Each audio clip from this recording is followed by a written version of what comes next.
IndiGo విమానాల నిలుపుదలకు పౌర విమానయాన శాఖ మంత్రి రామ్మోహన్ నాయుడు వైఫల్యమే కారణమన్నారు దువ్వాడ శ్రీనివాస్.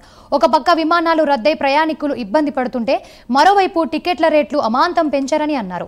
విమానయాన శాఖలో ప్రమాదాలు సమస్యలకు కేంద్ర మంత్రి రామ్మోహన్ నాయుడు బాధ్యత రహిత్యమే కారణమన్నారు.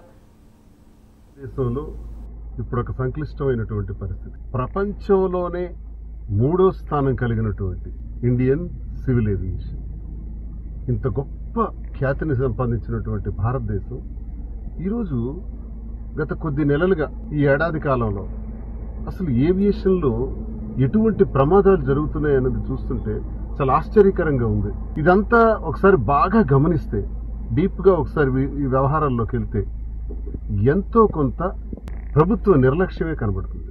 ముఖ్యంగా ఆ మంత్రిత్వ శాఖను నిర్వహిస్తున్నటువంటి పౌర విమానయాన శాఖ మంత్రిగా ఉన్నటువంటి కింజరాపు రామ్మోహన్ నాయుడు తాలూకా చేతగానితనం, తెలివి తక్కువతనం, దాని మీద బాధ్యత లేకపోవటం, మంత్రిత్వ శాఖ పట్ల పూర్తి బాధ్యతతో పట్టుదలతో జరుగుతున్నాయన్నది కూడా కొన్ని ఆధారాల ప్రకారం తెలుస్తుంది. ఈరోజు గడిచిన కాలంలో మనం చూసాం, భారతదేశంలో ఒక ఇండియన్ ఎయిర్లైన్స్ కు సంబంధించినటువంటి అహ్మదాబాద్ నుంచి వెళ్తున్నటువంటి ఫ్లైట్ యాక్సిడెంట్లో ఒక్కడే మిగిలేరు, మిగతా వాళ్ళందరూ కూడా మరణించారు. చాలా దురదృష్టకరమైనటువంటి సంఘటన. నాకు తెలిసి భారతదేశ చరిత్రలో ఇంత ప్రమాదం ఎప్పుడు కూడా జరగలేదు. ఇకపోతే ఇండియాలో కూడా ప్రైవేట్ కంపెనీల ద్వారా అవి డామినేట్ చేస్తున్నాయి, మొనోపొలీ చేస్తున్నాయి.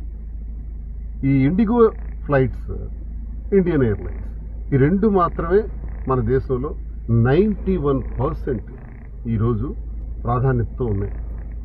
91%తో నడుస్తున్నటువంటి ఈ ఫ్లైట్స్ ఇలాంటి క్లిష్టమైనటువంటి పరిస్థితులు క్రియేట్ అవ్వటానికి ఒక కారణంగా కూడా చెప్పుకోవచ్చు. ఇందులో ఎక్కువ శాతం